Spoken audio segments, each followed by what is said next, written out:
ನಮಸ್ತೆ ಕರ್ನಾಟಕ, ಎಲ್ಲರೂ ಹೇಗಿದ್ದೀರಿ? ಈಗ ನಾನು ಇಂಗ್ಲೀಷಿಗೆ ಕುರಿತಾಗಿ ಇನ್ನೊಂದಷ್ಟು ವಿಚಾರಗಳನ್ನು ಹೇಳುವ ಪ್ರಯತ್ನ ಮಾಡ್ತೇನೆ. ಇಂಗ್ಲೀಷ್ನಲ್ಲಿ ನಾವು ಇಂಗ್ಲೀಷ್ನ ಕಾಂಪ್ಲಿಕೇಟ್ ಮಾಡಿ ಮಾತನಾಡುವ ಪ್ರಯತ್ನವನ್ನು ಮಾಡ್ತಾ ಹೋಗ್ತೇವೆ.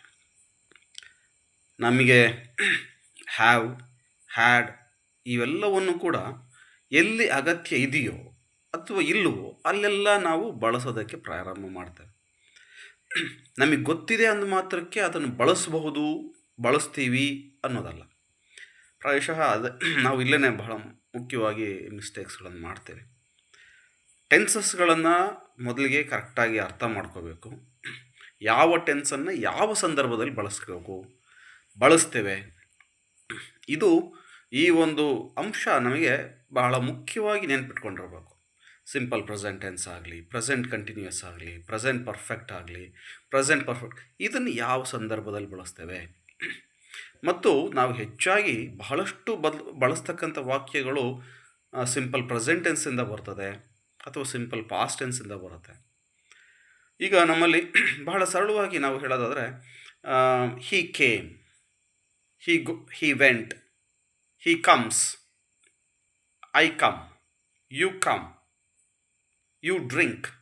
ಸೊ ಈ ತರಹ ವಿಚಾರಗಳನ್ನು ಸರಳವಾಗಿ ಮಾತನಾಡ್ತಾ ಇಂಗ್ಲೀಷಲ್ಲಿ ನಾವು ಕಮ್ಯುನಿಕೇಟನ್ನು ಮಾಡಲಿಕ್ಕೆ ಸಾಧ್ಯ ಆಗುತ್ತೆ.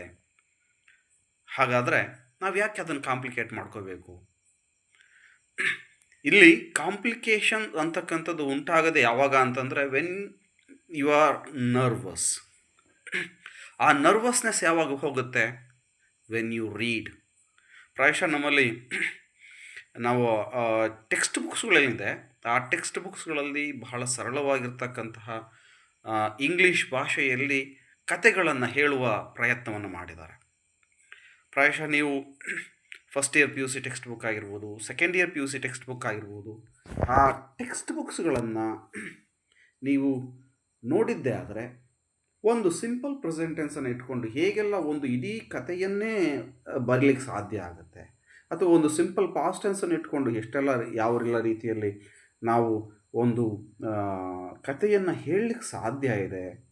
And all these beautiful events, ಅಥವಾ ಇದನ್ನು ಒಂದು ಸುಂದರವಾಗಿರ್ತಕ್ಕಂಥ ಒಂದು ಕಥೆಯನ್ನು ಹೇಗೆ ಸರಳವಾಗಿರ್ತಕ್ಕಂತಹ ಟೆನ್ಸಸ್ಗಳನ್ನು ಬಳಸ್ಕೊಂಡು ನಾವು ಮಾಡಬಹುದು. ಹಾಗಾಗಿ ದಯವಿಟ್ಟು ಈ ಟೆಕ್ಸ್ಟ್ ಬುಕ್ಸ್ಗಳನ್ನು ಓದಿ ಎಂಜಾಯ್ ಮಾಡಿ, ಅದರಿಂದ ಇಂಗ್ಲೀಷನ್ನು ಮಾತನಾಡಲಿಕ್ಕೆ ಪ್ರಯತ್ನ ಮಾಡಿ. Thank you.